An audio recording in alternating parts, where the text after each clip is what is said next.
welcome to my channel. Thank you sebab sudah klik video saya. Saya Shelly. So, sebelum ini saya sudah pernah membahas mengenai 5 legenda hantu yang menyeramkan di Malaysia.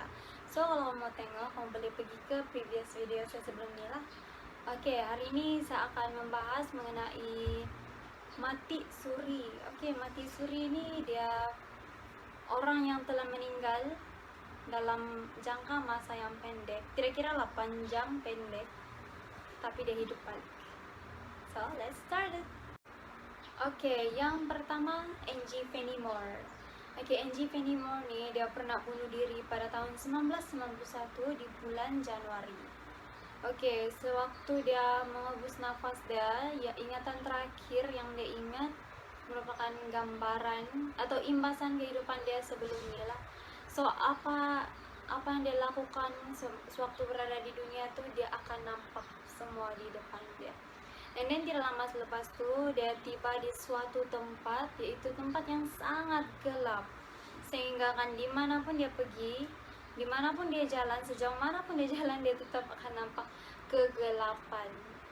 Tapi selepas beberapa ketika dia jumpa juga lah orang, dia jumpa beberapa kelompok orang. So di sana dia berpikir, oh mesti ini yang samalah juga macam saya, yang bunuh diri macam saya, dia bilang.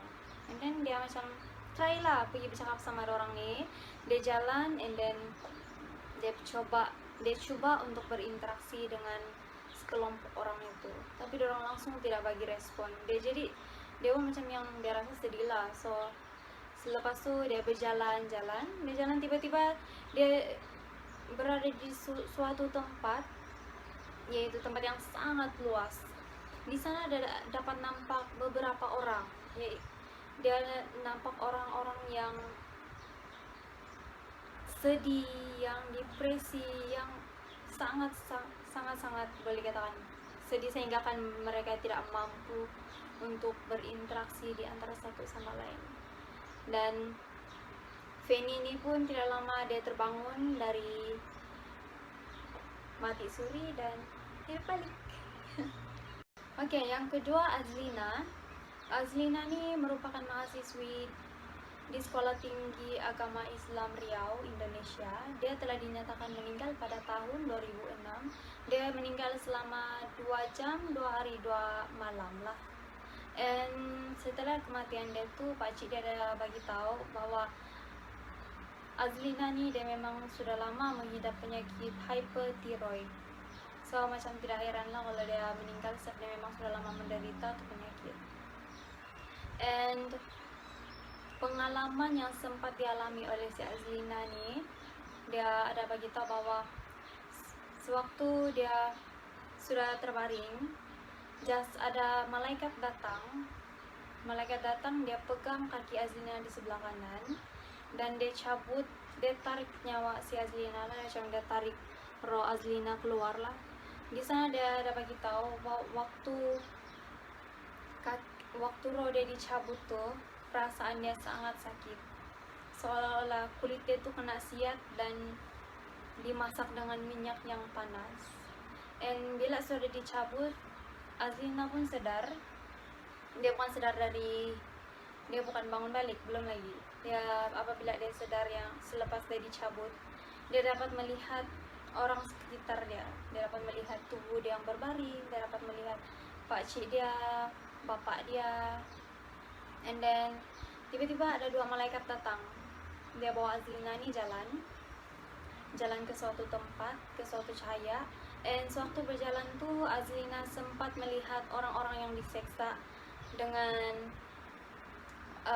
makhluk yang berbadan besar, tinggi, dan berbulu.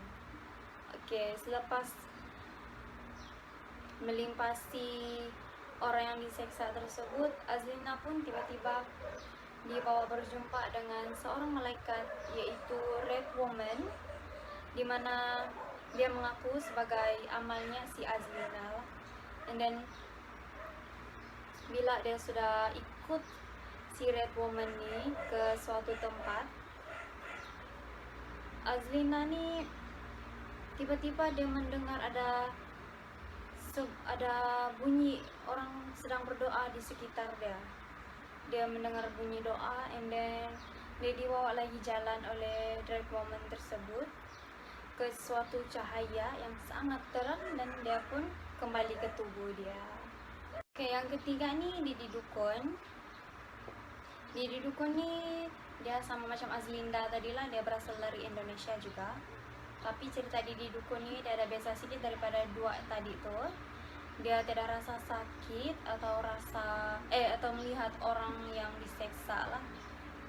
Oke, Didi Dukun cerita dia apabila dia menghembus nafas terakhir, dia seolah-olah ditarik ke suatu tempat atau dunia yang lain lah. Dan bila dia sudah masuk ke tempat itu, dia cuma melihat suatu ruangan yang sangat putih dengan satu jalan ke ujung.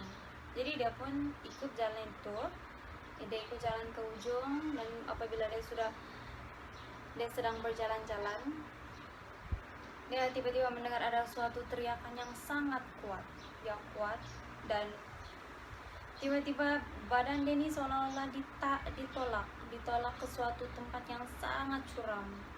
Dan bila dia sudah jatuh, dia semakin takut apabila ada orang berlari seolah-olah ingin mengejar dia.